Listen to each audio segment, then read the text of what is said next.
You are now listening to Vigilantes-Radio, presented by the Only One Media Group.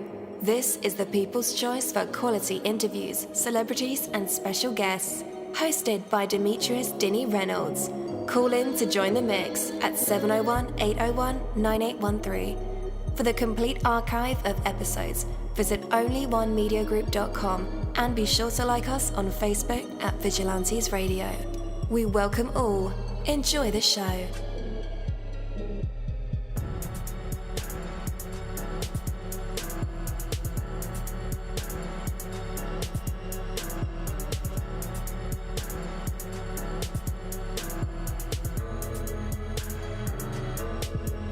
Ladies and gentlemen, please welcome your host, Demetrius-Reynolds.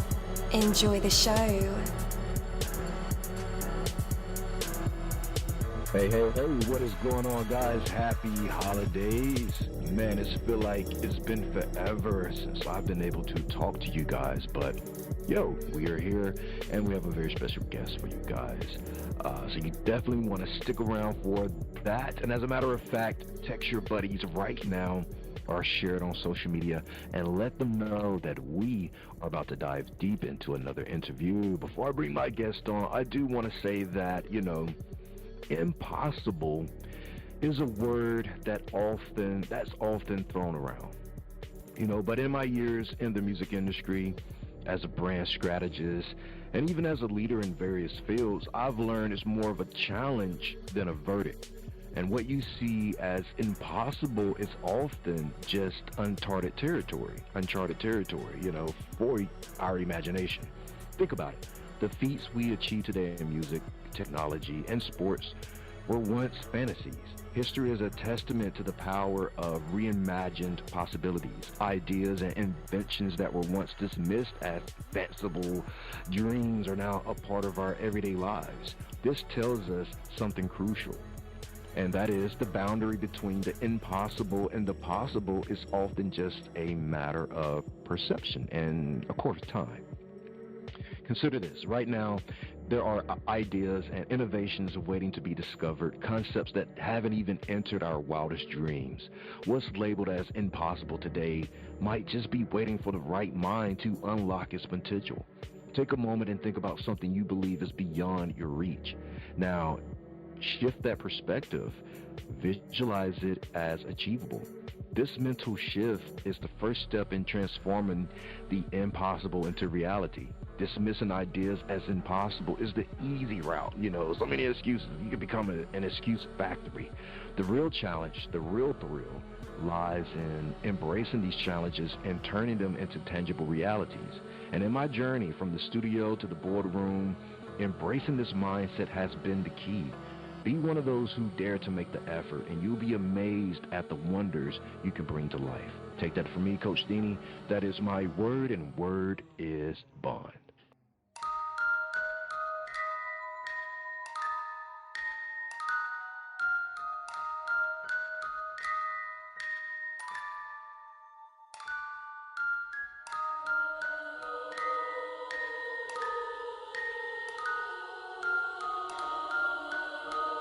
You're live in the mix. Let's get this started.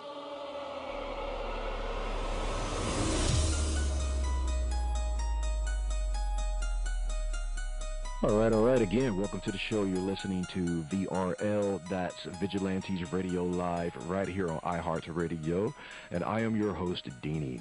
Our interviews are designed to go beyond music, news, books, art, acting, films, technology, education, entrepreneurship, entertainment, and sometimes even past that thing that we call the ego. Our interviews are designed to go behind the scenes and into the minds of these incredible human beings. The ones who were out there giving it their all for me, for you, and for the world. Speaking of world, I want you guys to meet 24/8, an Australian rapper whose life and music are a testament to the unbeatable human spirit. After a life-altering brain injury, 24/8 faced the daunting task of relearning how to rap, turning his journey of recovery into a source of inspiration. We'll talk about his latest single, Why Do I Try, which is a raw, emotional exploration of personal struggles and a quest for meaning. From a family of jazz musicians to a rapper redefining his voice, 24/8's story is one of resilience, passion, and the transformative power of music. So get ready to be inspired by an artist who embodies the true spirit of overcoming and evolving. Let's call this episode 24/8, The Resilient Artist. And with that, let's welcome him to the show. Yo, 24/8, man, it's an honor to have you with us today. How are you? Yeah, I'm really good, man. How are you? I'm pretty good myself, man. No complaints. Well, I do have a few, but nobody is interested in all of that jazz. Man, but we are excited that you were here. And we kind of just want to jump right in, man. Your journey back to music after your injury is inspiring. You know, can you share what motivated you to relearn rap and how this experience has really influenced your approach to music now?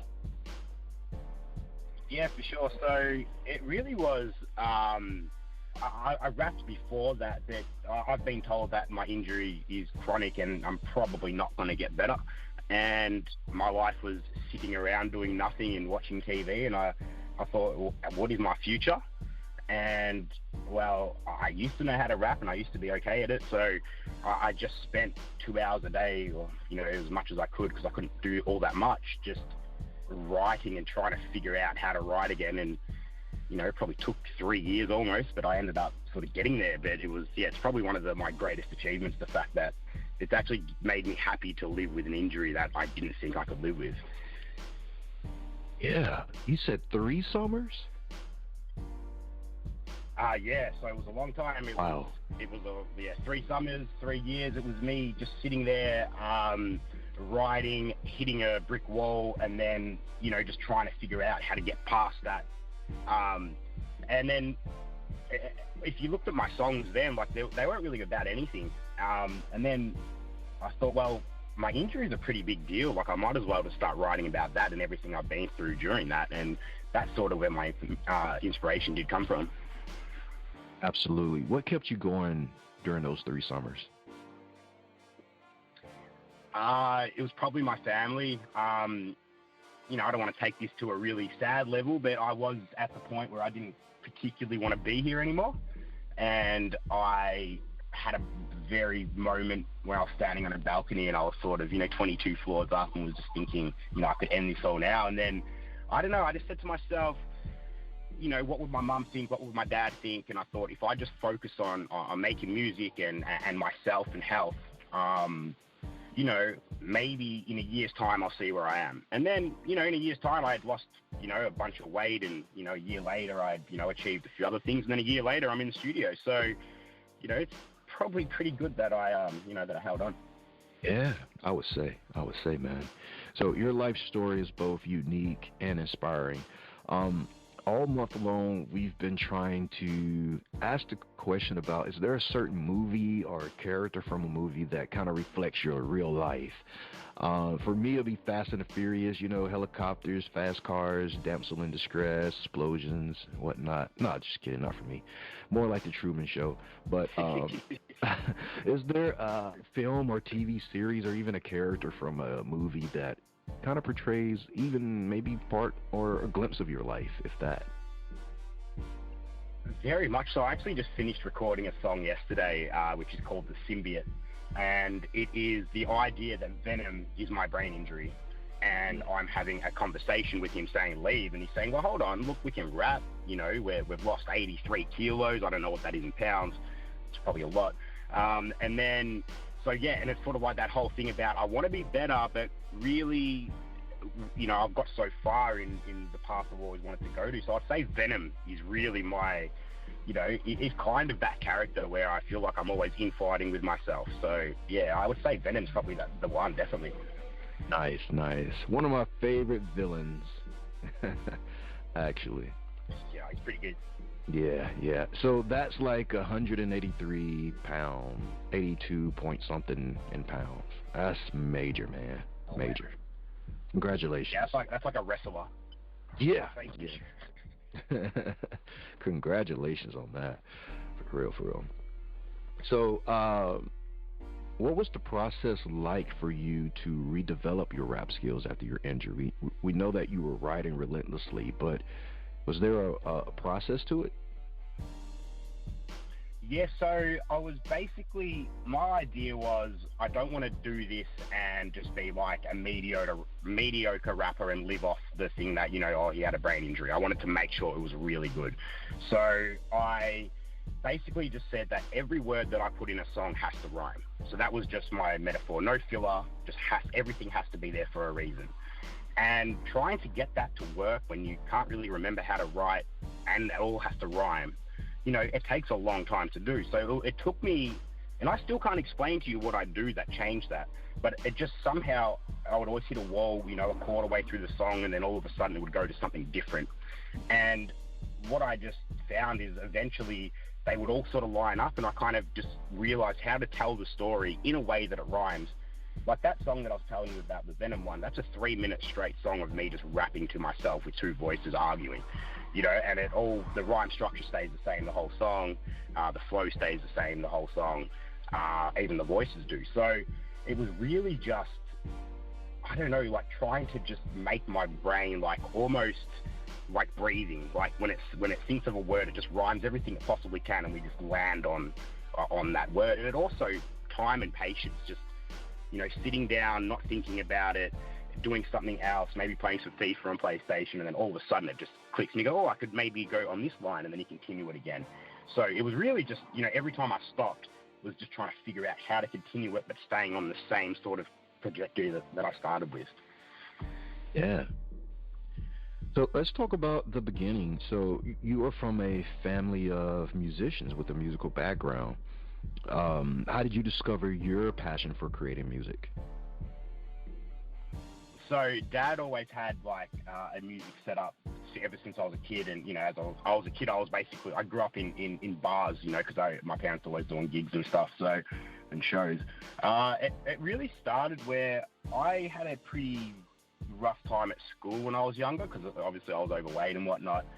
And I remember just one day I heard the Marshall Mathers LP. Pretty sure I heard the Real Slim Shady on the radio or whatever. And I just thought, oh, this is cool. And then I ended up getting the CD as a 12-year-old, which I probably shouldn't have, but I did. And I listened to the whole thing, and I just said to myself, I want to be a rapper. Besides the mum stuff, I was really like, he's talking about what I go through, what I feel like I go through.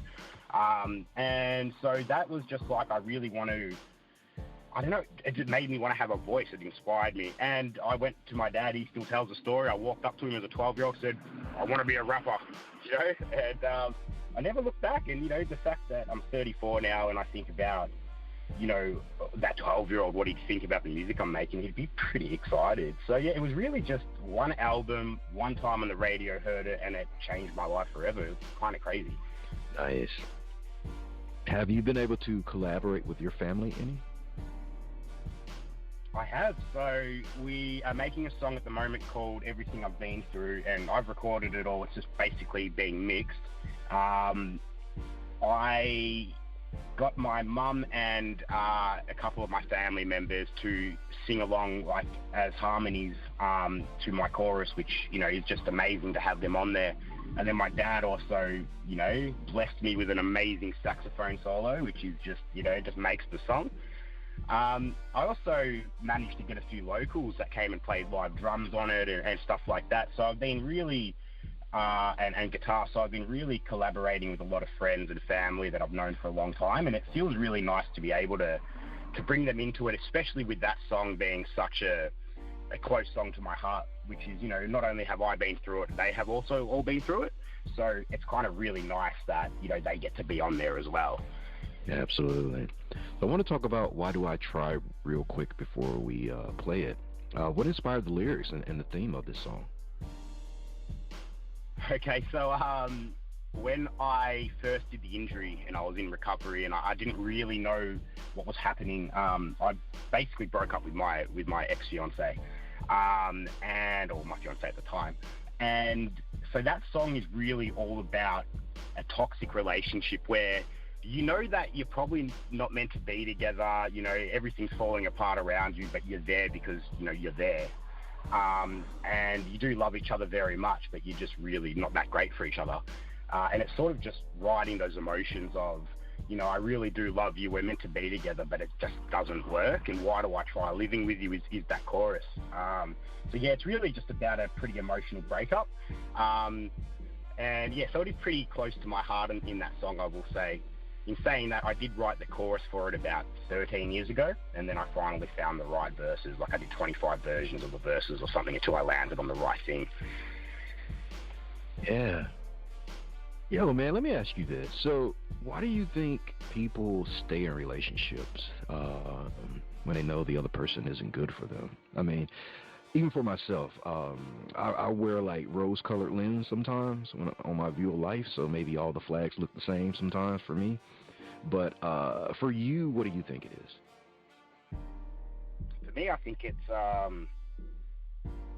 just, you know, change is hard. I've been in jobs where, you know, where I'm not happy, but, you know, it's sort of, you get to pay your bills. Or I've been, you know, in relationships where I'm not all that happy, but I don't want to be alone. Maybe I'll never be loved again. So, but then again, maybe you have hope that they'll change or they'll go back to how they were, and that goes both ways.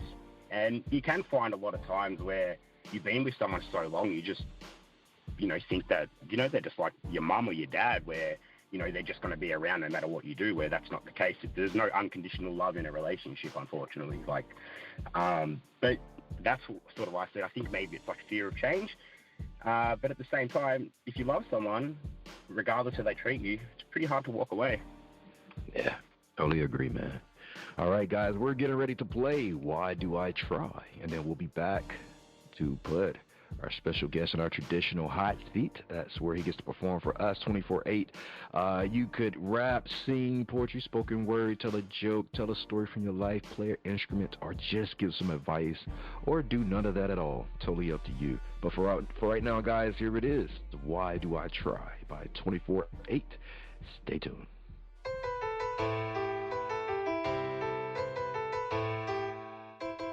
Standing in the kitchen, looking out the window, watching the wind blow.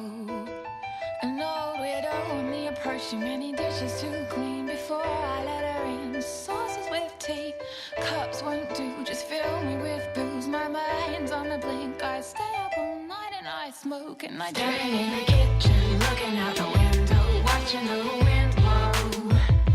An old widow on the approach of a no-show.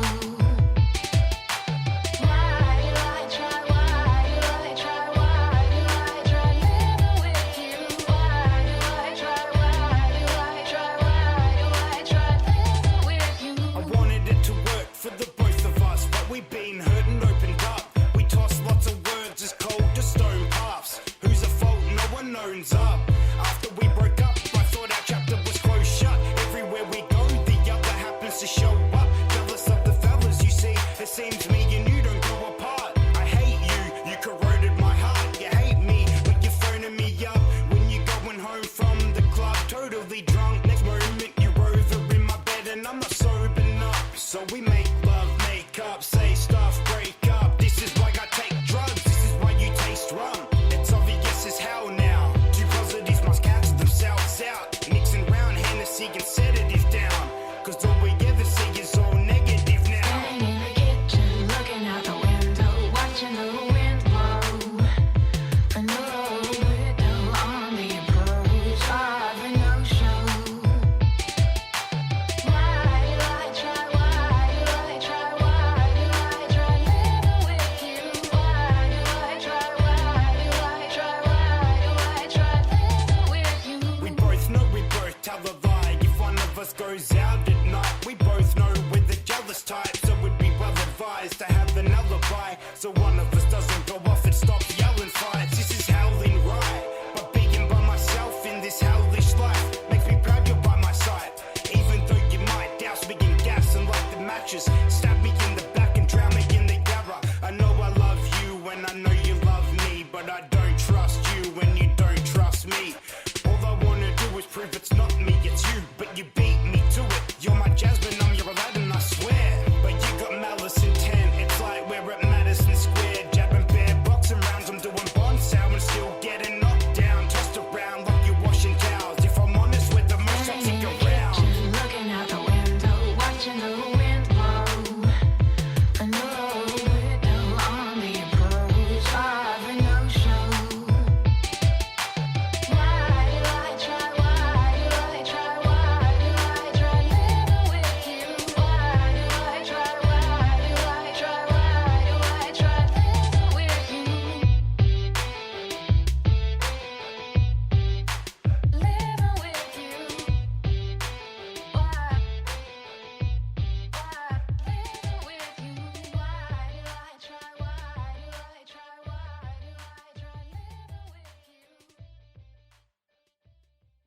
All right. Welcome back, guys. You just got finished listening to Why Do I Try by the incredible 24/8, featuring Lily of Lillian King. And with that, let's welcome him back. Yo, you're back live with us and in our hot seat. What are you going to perform for us? You know what? I'm put on the spot here, but I'm going to actually perform just a bit of the first verse of that Been Through song that we were talking about. I'll just read the lyrics for you. So here it is. It starts like this. Where do I begin? Ever since my head injury, I've been defected, infested with misery. Like barbarians when they started tearing apart the perfection in Italy. I don't want attention or sympathy. Just want to be left in Sicily. I feel like I'm being tested by a distant being whose crystal sees all the mistakes and sins I've made within, always chasing a fix, and I'm behaving like this. Maybe that's why my brain was invaded by braces of hits, because that's the way that I live. They say I better confess to my sins, but I have a confession. I've never confessed to a thing, and the thing is, I don't intend to begin. Yeah, there you go. Nice. All right. I like it. So, who are some of your biggest musical influences besides Eminem, and how do you think they shaped your work? So I would say like one of my biggest influences are the Beatles. Like the way that they storytell. In fact, they were probably my favorite band before I ever heard rap when I was like 3. So the way that they do choruses and the way they talk about love, why do I try? Probably, listen to a lot of Beatles writing that. I also love, most 60s music. Slim Dusty, who's an Australian, old country singer who's not around anymore, but he's great at storytelling as well. All right. Unfortunately, 24/8, his phone cut out, but we're at the end anyway. 24/8, man, your story is a powerful reminder of the strength and resilience of the human spirit. Your ability to turn a personal tragedy into a source of artistic inspiration is truly remarkable. So thank you for sharing your journey, your music, and your insights with us. We'll be waiting for your upcoming projects and are excited to see how your music continues to evolve and inspire others facing their own challenges. Keep pushing boundaries. Keep the inspiration alive with your story and keep making music that touches hearts and minds. We believe in you, bro. Thank you, my Vigilantes family, as always, for checking out my podcast over here at Vigilantes Radio Live. All episodes are available for free download, and you can grab it from either Spreaker.com/Only One Media Group, Spotify, Castbox, iHeartRadio, iTunes, YouTube, the app Podcast Addict, or over at our website, which again is onlyonemediagroup.com, and that goes for every single show that we've ever aired. If you like to request some music or send something for me to play, email it to vradio@onlyonemediagroup.com. That is V as in Victor. And here's my disclaimer: we are genre free, we do not judge, and we absolutely do not base our opinions on hearsay but facts alone. And actually, scratch all of that, because all of my opinions are always right. That's the bottom line. This is my show, so deal with it.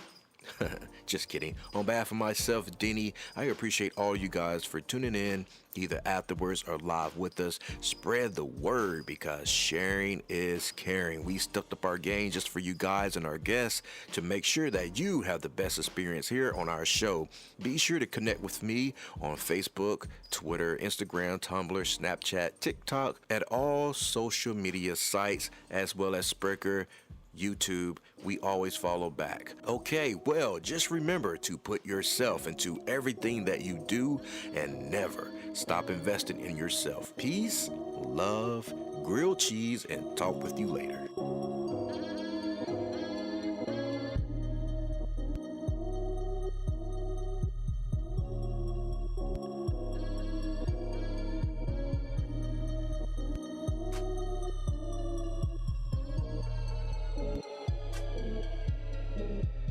You are now listening to Vigilantes Radio, the people's choice for quality interviews, art, music, and hot topics. Hosted by Demetrius Houdini Black-Reynolds of the duo No Longer the Hero. All episodes of this podcast are available for free download at www.onlyonemediagroup.com.